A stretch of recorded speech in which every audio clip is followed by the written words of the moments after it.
You know, have you ever stopped to think about what keeps the United States from just flying apart into 50 little countries? Well, the answer is hiding in plain sight in a part of the Constitution that most people just skip right over. Article 4. This is the official rulebook for the states, and today we are going to unpack exactly how it holds the whole country together. No, I'm serious. Think about it for a second. What's stopping, say, California and Arizona from treating each other like they're foreign nations? Or why does your New York driver's license actually mean something when you're driving in Oregon? It's not just some friendly handshake deal, you guys. It's written right into the Constitution. It's all because of Article 4. The best way to think about it is like it's the operating system for the United States.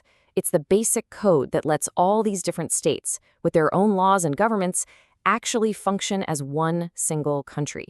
It lays out the rules for everything: how to cooperate, how to grow, and even how to protect each other.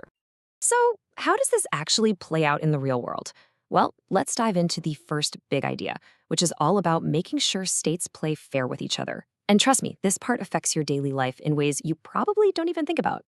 It all kicks off with this really important phrase in Section 1, what's known as the full faith and credit clause. And this is the absolute bedrock of how states get along. Simply put, it means that the official paperwork and legal decisions from one state have to be respected by all the others. No exceptions. So what does that really mean for you? Well, it means that your driver's license isn't just a card from your home state, it's a nationally recognized document. Same thing for your marriage certificate. And maybe most importantly, it applies to court judgments. A judge's ruling in Florida doesn't just disappear the second you cross the state line into Georgia. Okay, so states have to respect each other's documents. Got it. But what about each other's people? Well, that's where this next crucial rule from Section 2 comes in. It's called the Privileges and Immunities Clause. This is what stops a state from treating you like a second-class citizen just because you're visiting from out of town. This slide really breaks it down perfectly. Think of it like this. Full faith and credit is all about respecting a state's official documents. The Privileges and Immunities Clause, on the other hand, is about respecting its citizens. Without this, a state could, charge you higher taxes just for being a tourist or prevent you from buying property. This clause guarantees that you get the basic rights of a local no matter where you are in the U.S. So you've got these three key pillars of cooperation. 1. Respect the laws. 2. Respect the people. And 3. A process called extradition. This one's pretty simple but absolutely critical. If someone commits a crime in one state and then flees to another, that second state is constitutionally required to send them back. Basically, there's no running from the law by just crossing a state line. All right, so we've covered how states get along. But, the founders were smart. They knew the country wasn't going to stay just 13 states forever. So how did they plan for that? That brings us to Section 3, the official blueprint for adding new states to the club. Yeah, the framers weren't just thinking about their own time. They knew the United States was going to expand, so they literally built the instruction manual for growth right into Article 4, giving Congress the awesome power to bring new states into the fold. And the process they laid out is actually pretty straightforward. As you see here, it all starts with Congress setting up rules for a U.S. territory. Then, once that territory is grown enough, has enough people and stable institutions, it can ask to become a state. And finally, Congress gets the final say. They can vote yes and officially welcome that new state into the Union. But, and this is a really important but, they included a major check on that power. It was designed to protect the states that were already part of the country.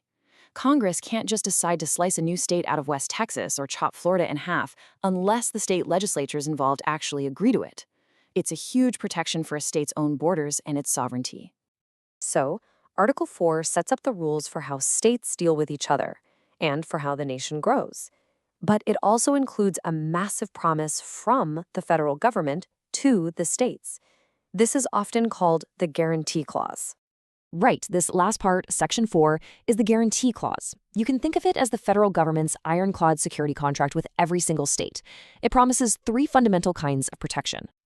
This table lays it all out. First, the U.S. government guarantees every state a Republican form of government.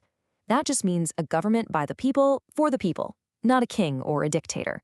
Second, it promises to defend every state from a foreign attack.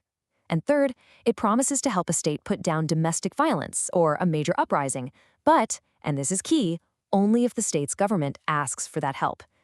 These three promises work together to protect both the democracy and the physical safety of every state.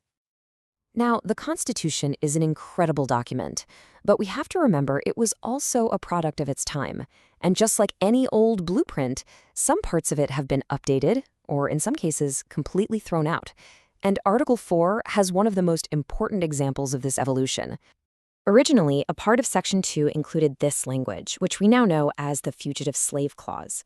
What it did was mandate that if an enslaved person managed to escape to a free state, they were not legally free.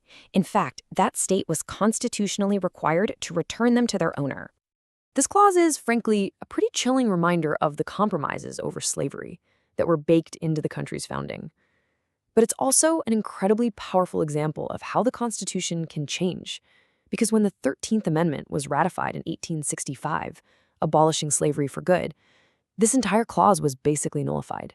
It's now what they call a dead letter, made totally obsolete by the nation's own progress. So when you put it all together, from the full faith and credit that makes your license work everywhere, to the rules for adding new states like Hawaii and Alaska, to the promise that the federal government has your back, Article 4 really is the essential operating system for this nation of states. It's the glue that lets all these different powerful states work as one country. And all of this leaves us with a really big ongoing question. The whole point of Article 4 is to forge national unity, but it exists in a system that also deeply values the independence of each state.